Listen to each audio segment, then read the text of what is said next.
Hey everybody, it's Monday. Let's get things kicked off to a great week. I'm here in my garage and on my little tool bench. I mean little, forget about the toboggan over there. That hasn't been used for a lot of years. But I want to tell you something. When I was a kid in school, about junior high, I took a shop class.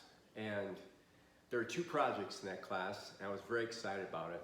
One was to make a knife and fork box. And so I worked diligently on that thing. And I was so proud when I made all the right cuts, got it sanded down, put together, nailed in, varnished, and took it home and presented it to my mom. It was like this achievement. It was like I was giving her something I had created, and I was handing it over to her. And of course, she was a great mom. She ignored the fact that the dividing board was a little bit warped, and just was so thrilled with what I gave to her.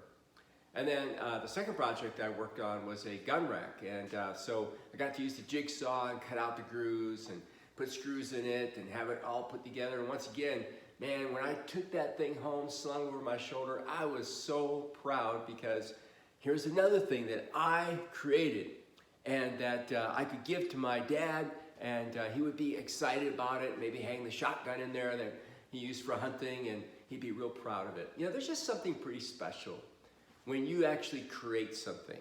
You know, it comes out of your mind, out of your heart, out of your hands, out of your energy, and it comes to life again. This week, I want to challenge you to focus on the fact that you are God's creation. The other day I sat down, I was looking out the bay windows and just looking at creation, having my quiet time.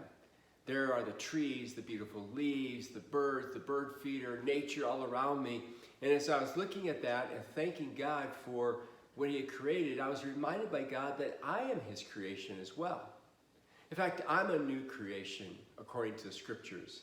One of the passages that came to mind is found in Ephesians chapter 2, verse 10. Here's what it says: "For we are God's masterpiece." You know, I saw my knife and fork drawer that I made as a masterpiece. I saw my gun rack as my masterpiece. So imagine this: God is saying about you and me that we are God's masterpiece. He has created us anew in Christ Jesus so we can do the good things He planned for us long ago. You know, too oftentimes we approach life like we're independent contractors, like we found God, or we came to God, or we're employed by God, or God has use of us. We've turned our lives over to Him. But the truth is, God formed us in our first parents, Adam and Eve. He gave us life. And in Christ, we are brought back into relationship with God, and He begins a new work in us. God is working in you, and God is working in me. We are being formed by Him into that new creation, and He loves us, and He's proud of us, and He adores us. And we bring joy to Him, especially when we respond to Him shaping and working in our lives. I want to challenge you this week to do what I've been working on, and that is to see yourself every day as God's creation, as belonging to Him, and living in this world as His creation, going to work as His creation, parenting as His creation, being a friend or a spouse as His creation.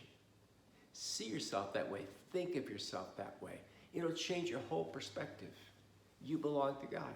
Say, yeah, that sounds great, but man, you don't know me. I've blown it. I'm sinful. Well, welcome to the club. Who hasn't blown it? Who isn't sinful? You still belong to God. Sure, it grieves His heart when we get a little bit warped in our lives, but He's there to forgive us. When God sees you and me, remember, He doesn't see us as we are. He sees us in Christ. He sees us as perfectly formed. You matter so much to Him. Go into this week celebrating the fact you are God's beautiful, perfect creation.